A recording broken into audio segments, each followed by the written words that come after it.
Well, hello and welcome to this week's edition of What's Up Danville. I'm your host, Mark Aaron, Multimedia Design Manager for the City of Danville. This week we've taken our show on the road. We're at the Danville Museum of Fine Arts and History, and joining me is their Executive Director, Kara Burton, and it's always great to have Kara on the show. They have a lot of great things for individuals of all ages here at the museum, and we're actually in the living room of Major Sutherland, so what a better place for a setting for the TV show on today's show is to be right here in the living room of where, if only these walls could talk, right, Kara? Absolutely. It's quite a different luxury than your studio, isn't it? Yeah, it is. It is. It is. And today we want to talk about a lot of great upcoming events during the month of February and March here at the museum. Then, of course, they're going to be celebrating the sesquicentennial of the Civil War, and that'll be in April. And there's going to be a lot of great things that'll be going on here in the community commemorating that celebration. And we'll touch on those briefly, but I definitely want to have Kara back on closer to time to give you all an update of all the great things that'll be going on during the sesquicentennial. Am I pronouncing that right? You say no, so correct me. Sesquicentennial. Sesquicentennial. That is the 150th anniversary, correct? Yes, and what's significant is 150th of when the significant events happened in Danville, which was basically at the end of the Civil War. Right. We're going to touch on that a lot more in the second half of the show. But Kara, here in the first half, I want to talk about a grant that you all received recently from the Kiwanis Foundation.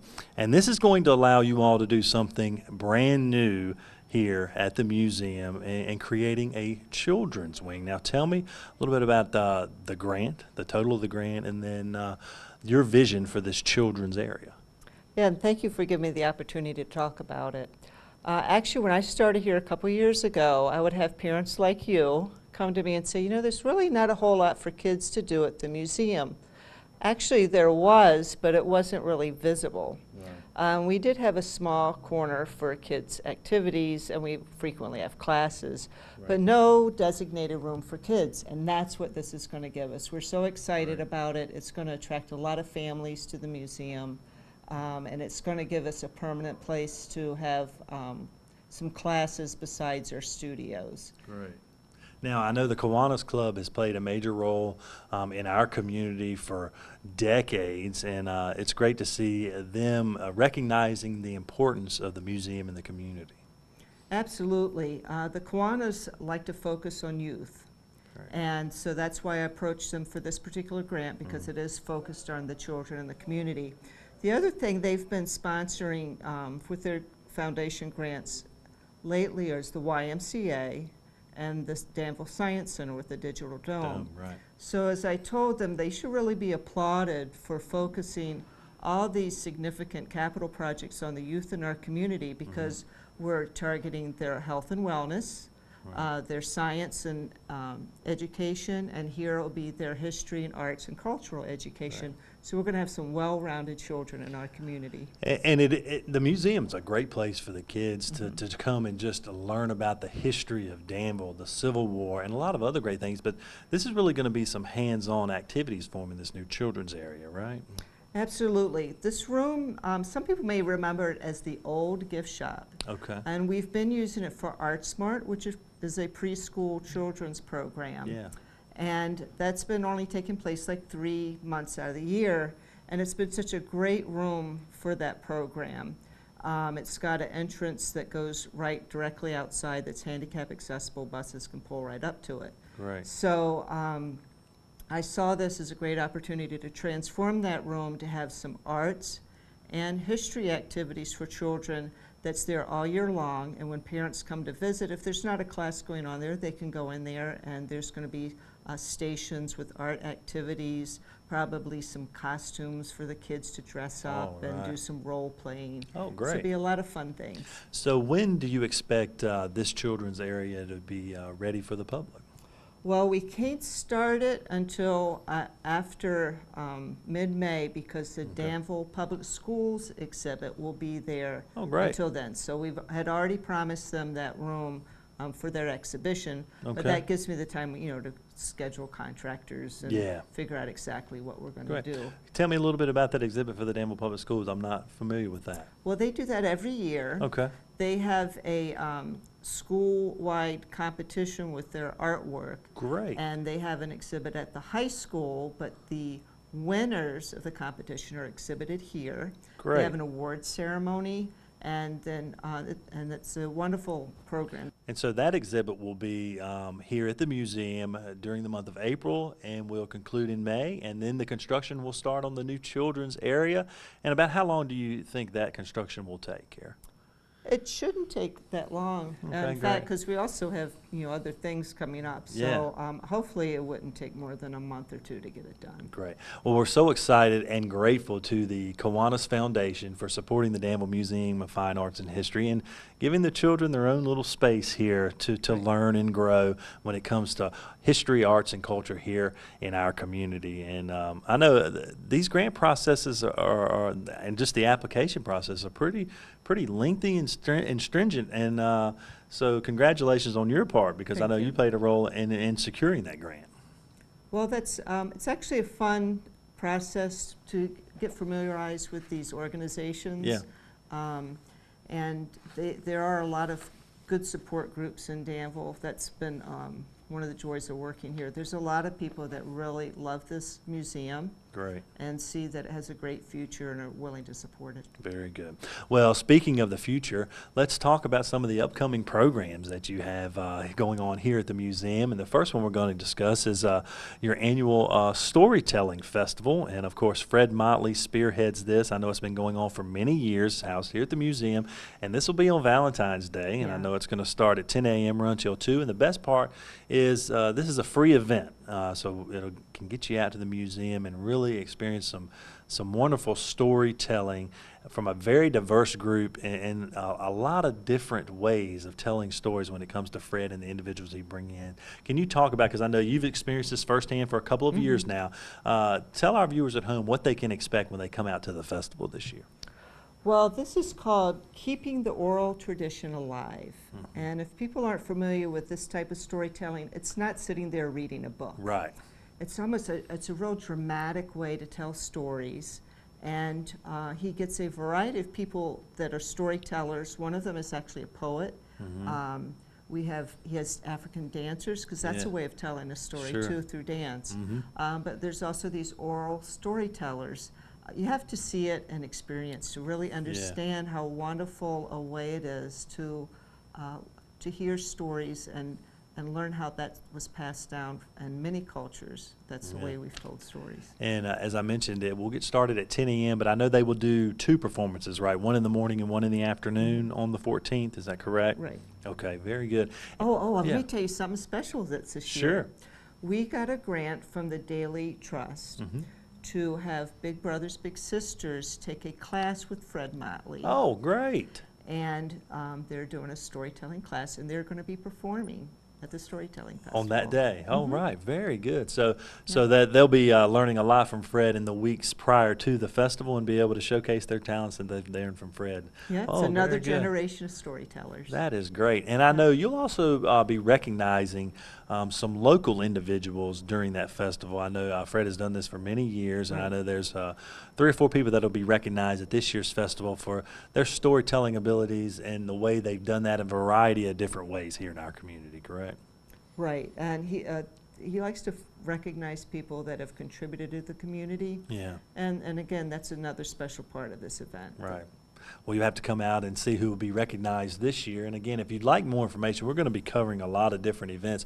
You can always log on to the museum's website, which you see there on your screen, and that'll be displayed throughout the program. You can also call the number on the screen. They'll be glad to assist you with any information that you need on these upcoming events. So definitely want to see you out at the Storytelling Festival on February the 14th.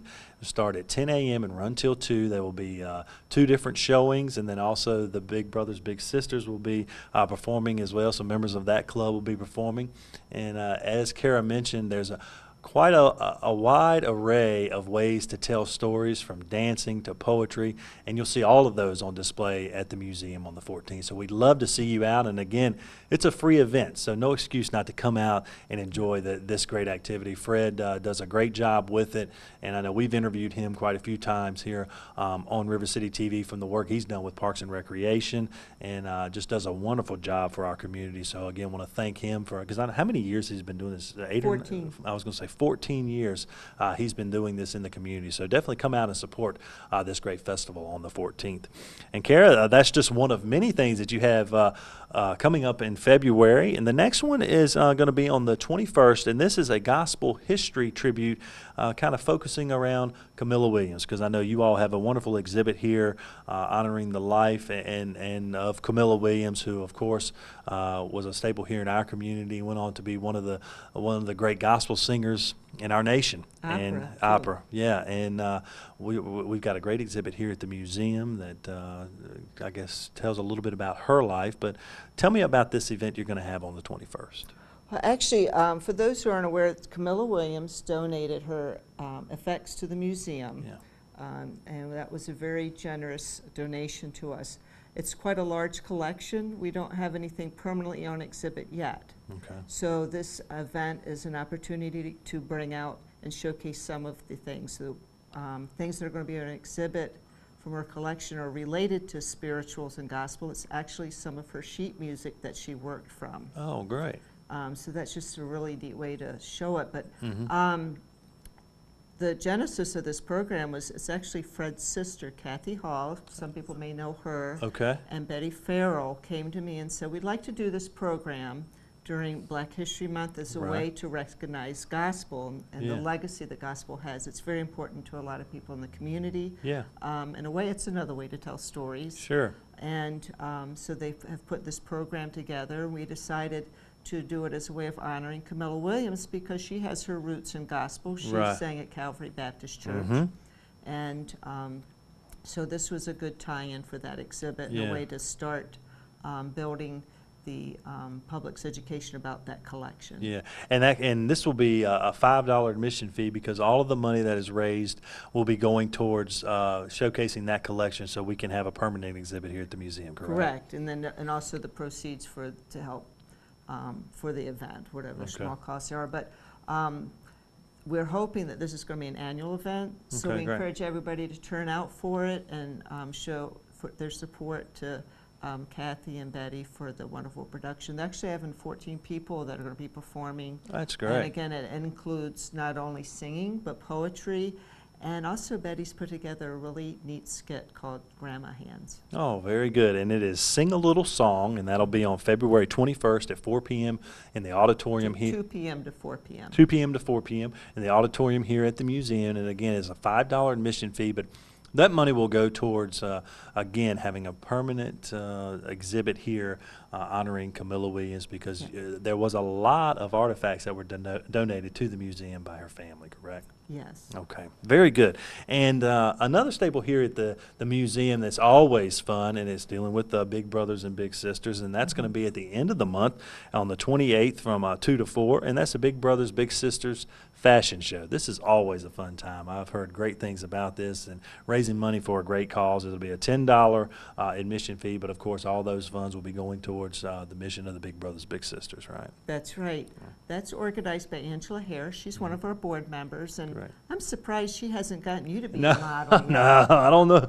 I don't think I do too well on the runway. Well, it's a wonderful event. It's really I a lot know of fun. We is. have both adult local celebrities Mhm. and young people that are the models, and it's just a fun way to spend the afternoon and see some really cool fashions. That's great. And again, all the money that's raised goes towards the Big Brothers Big Sisters mission, and what a wonderful job they do for our community and the children in our community. And again, if you'd like more information about them, you can log on to the Big Brothers Big Sisters website. But again, that'll be on February the 28th from 2 to 4. And will that be in the auditorium? portion of the Again, yes, museum that'll as be in well? the auditorium as well. That's Okay. worked out great for them as a venue. Great. And then as we head into March, I know the Danville Little Theater will be putting on another one of their performances. I know you've partnered with them for their season this year, and they've already put on how many performances here at the museum so far? They've done two? Yeah, this year we tried something new to have a series with them right. for their whole season, and I think that this is their fourth one. They're Great. doing 4 plays. Very So this was Hallelujah Girls, Mhm. and the final one is Sunshine Boys. Okay, very good. Yep. Very good. So now, admission to that, do they purchase those through the little theater, or how do they go? You can do that either way. Okay. We sell the tickets here, or you can go online to the Little Theater's website Okay. and buy tickets that way. And they'll be performing for an entire weekend, correct? Right. Thursday night is museum night, so the Okay. benefits from the ticket sales go directly to the museum. That's great. And that's March 5th through the 8th. Again, you can log on to the Little Theater's website because they have a great breakdown of the different performances, and you can get the background on the Hallelujah Girls and then the final performance again that will be coming up here at the museum, as Kara mentioned. But as you can see, there's a lot of great things going on here at the museum. And you don't have to be a member to take part in most of these, but I know if you want to come and take part in some programs, you can get a discount if you are a member. I know for the children's programs and things of that nature. So if I want to become a member of the museum, how can I do that, Karen? Thanks for asking. Yeah. Individual memberships, $35, but we Okay. have student memberships, which are $20, and family memberships are $65. You can also go on our website to become a member. Okay. Or you can stop by and get a membership form. Right. Very good. It's always great to be a member here at the museum. As I mentioned, have a lot of great things going on, and you get that wonderful discount. And your hours of operation here at the museum, can you share those with our viewers? I'd be glad to. We're open Tuesday through Saturday, 10 a.m. to 5 p.m., and Sundays, 2 p.m. to 5 p.m. And if you've never been to the museum, of course, this was Major Sullivan's mansion, and of course the last capital of the Confederacy, the final days there, and you can get a great tour of the facility. You still do tours, but I know you have audio tours as well, right? That's right. We have a brand new self-guided audio tour that we launched in October. If you haven't heard it, it's really special. Very We good. had a Dan River Year agent Great. do some new research, Uh-huh. and we have actors that are doing the voice in on it, and there's a really neat device that we have that has some visuals on it as well. Great. And if you are not a member, what is the cost of admission to the museum? Okay, the admission is $8 for regular admission. Okay. Children are 4 and seniors are 7. I think students are 4 too. Okay, very good. The one thing I wanted to bring up too, you mentioned during the Storytelling Festival that admission is free to the museum. Right. For the other events, the fashion show and the Sing a Little Song, ticket holders get free admission that day. Oh, great, very Yeah. good. So you can come make a day of it at Right, the and museum. those tickets are available at the door. Okay, very good. Well, Kara, we're going to take a quick break. When we come back from break, we'll touch on a little bit more of things that are going on during the month of March here at the museum, but then also April's going to be a huge month for you as we celebrate the 150th anniversary of the Civil War and the happenings centered around Danville, more importantly. And we'll touch on a lot of those things when we come back from break. So stay tuned. We'll be right back.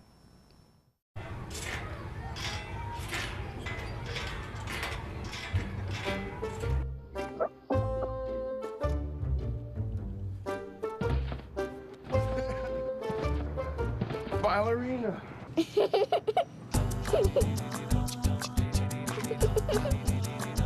Sometimes all it takes to be a dad is remembering how to be a kid again. Take time to be a dad today. Well, welcome back to this week's edition of What's Up Danville. I'm your host, Mark Aaron, Multimedia Design Manager for the City of Danville. Today we're at the Danville Museum of Fine Arts and History.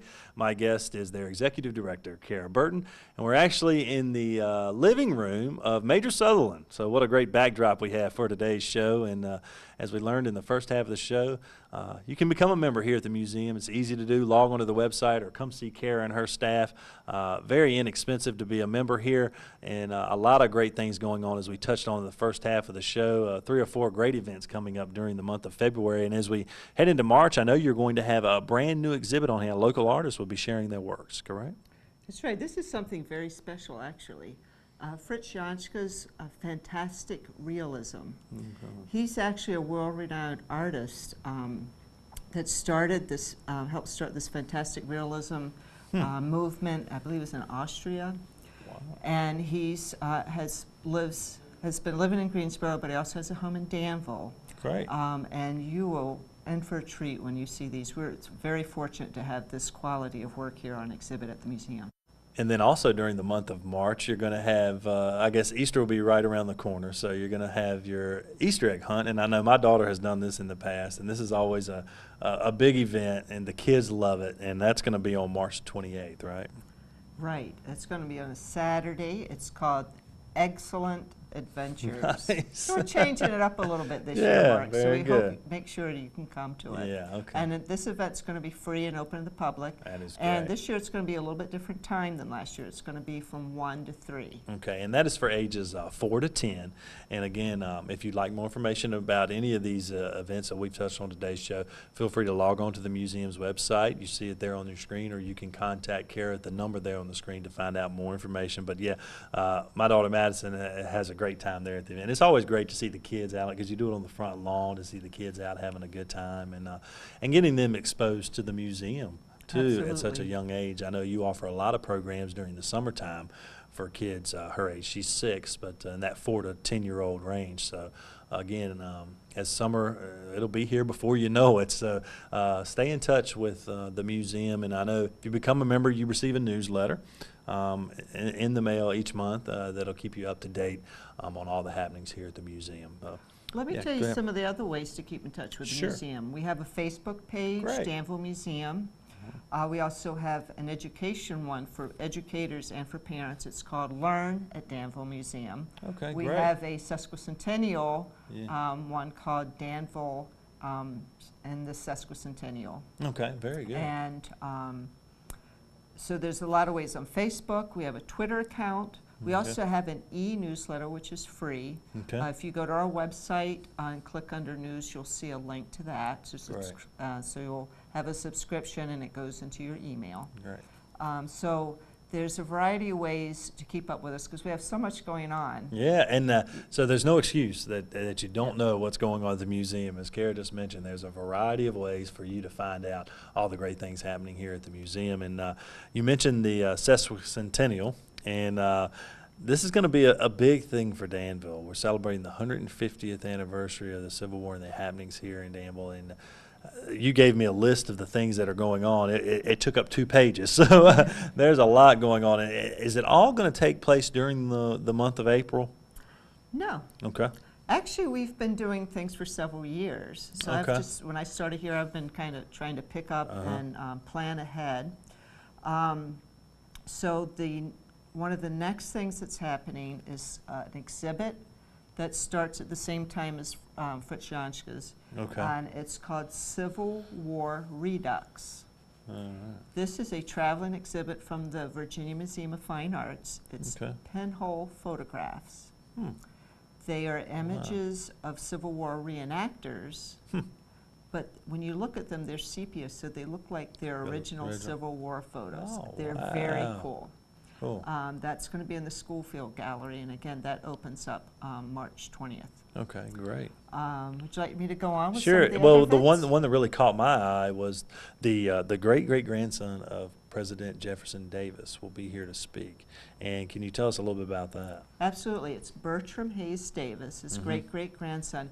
He was actually in Danville back in the 80s. How about that? So some people For may work, remember. or so was it? For a presentation here, Oh, they were okay. doing a flag presentation. Oh, okay.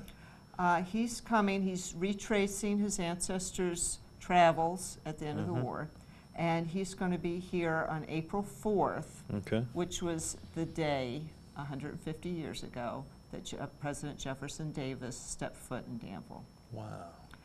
So he's going to be speaking about his ancestor. There's going to be a talk at Averett Okay. at 2 o'clock on April 4th, and that's free and open to the public. Great. And that night, he's being generous and doing a fundraiser with us.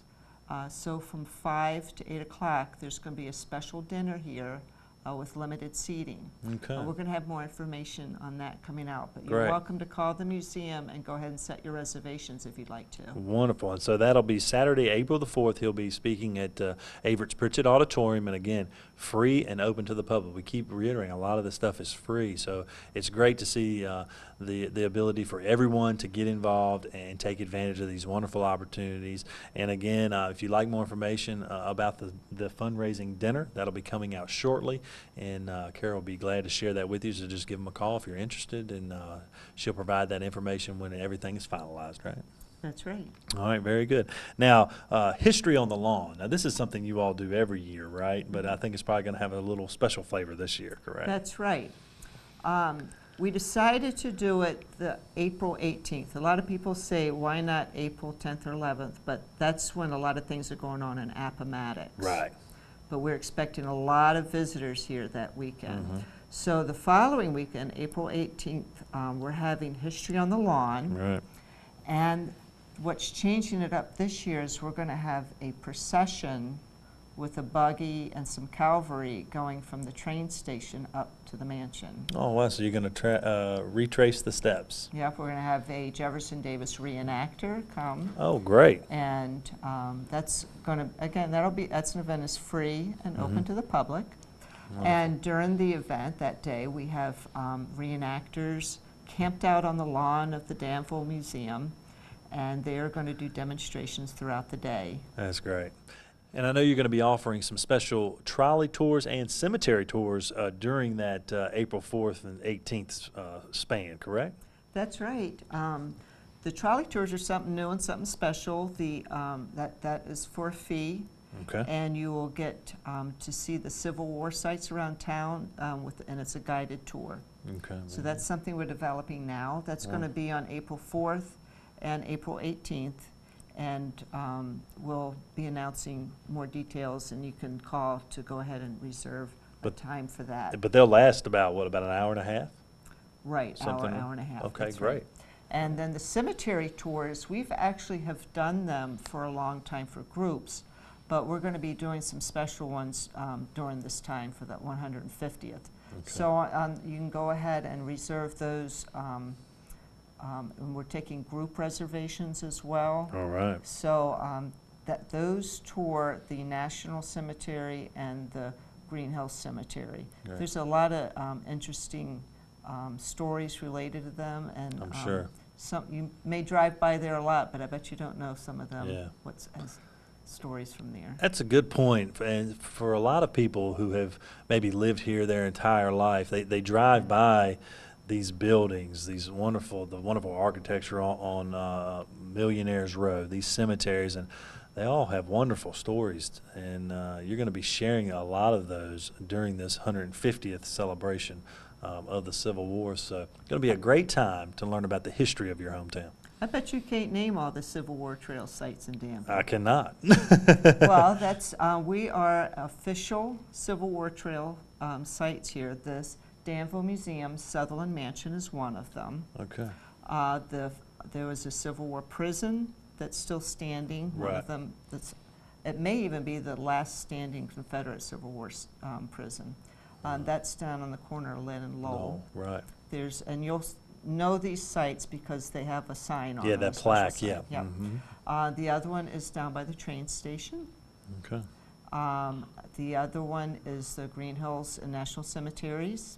And the fifth one is the fortifications. Oh, okay. And I bet you've driven by that sign a million times and didn't know it was there. I have not. It's at the entrance of where you go into the DPW right on 58. There's a little turnoff there. Okay. And there's a sign there, right by the Let's stoplight. check that out. Very good. Yep. Well, learn something new every day. and I've been here my whole life. So That's a reason to that's keep it. in touch with Yeah. the museum. Absolutely. Well, Kara, I really appreciate you sitting down with us today and sharing all the great things that are going on here at the museum. And I did notice something different as I walked through the doors of the museum. Your gift shop is now in a different location. Can you share with us some of the changes that have been made, if you haven't? Because it's probably been 3 or 4 months since I've been here, so there's a lot of changes going on. Yep, we're changing fast. Yeah. We have a board that's really want to see the museum thrive, and so they've been directing some of these changes. One of them is a gift shop. That is a way for us to promote local artists and artisans, because we sell local artists' pottery, prints, paintings, note cards that they made, as well as some souvenir type of things. So we combined the admissions desk with the gift shop, and it's now up here on the main level, so it's more accessible, more visible, and we can also serve people better when they come to visit the museum. That's great. And I know for our last episode of What's Up Danville, we talked with Karen Harris at God's Storehouse, and I know you mentioned pottery classes. You all helped them with their fundraiser this year, didn't you? Yep, that's coming up soon, Yeah. the empty bowls. In fact, I was in our studio, and there's a whole stack of bowls waiting to That's get great. fired. Very good. In fact, that's something I'd like to bring up. I know some people probably wish that they could contribute bowls to that. So we're hoping that God's Storehouse will do this again next year, Yeah. and people will have the opportunity between now and then to take one of our pottery classes. Yeah, that's and great. again, you visit our website, and you'll find out how to register for those. Very good. Well, Kara, I really appreciate, again, you joining us today to share all the insight of the happenings that are coming up here at the museum during the month of February, March, and, of course, the sesquicentennial that'll be taking place in April. We'll be celebrating 150 years of Civil War happenings in and around the Danville area. And as we mentioned, we'll have Kara back on closer to time when we finalize a lot of these the tours and things of that nature that'll be taking place. But again, we want you to come out and support the museum on all of these endeavors. And the first one being the Storytelling Festival on February the 14th, Valentine's Day, from 10 a.m. to 2 p.m. Fred Motley will be leading that. We have a variety of different storytellers on hand here at the museum. It's always a great time. And we'll also be recognizing local individuals who have contributed to our community over the years, and Fred has done a great job recognizing those individuals over the years, and he has 4 special individuals that he'll be recognizing this year as well. And we're not going to tip the hat on who they are. You'll have to come out and find out for yourself. So, Kara, again, thanks for joining us, and we'll get back in touch and have you back on closer to that April 4th date. Great. Thank you for being here. Yeah, absolutely. And thank you at home for watching. Until next week, have a great day.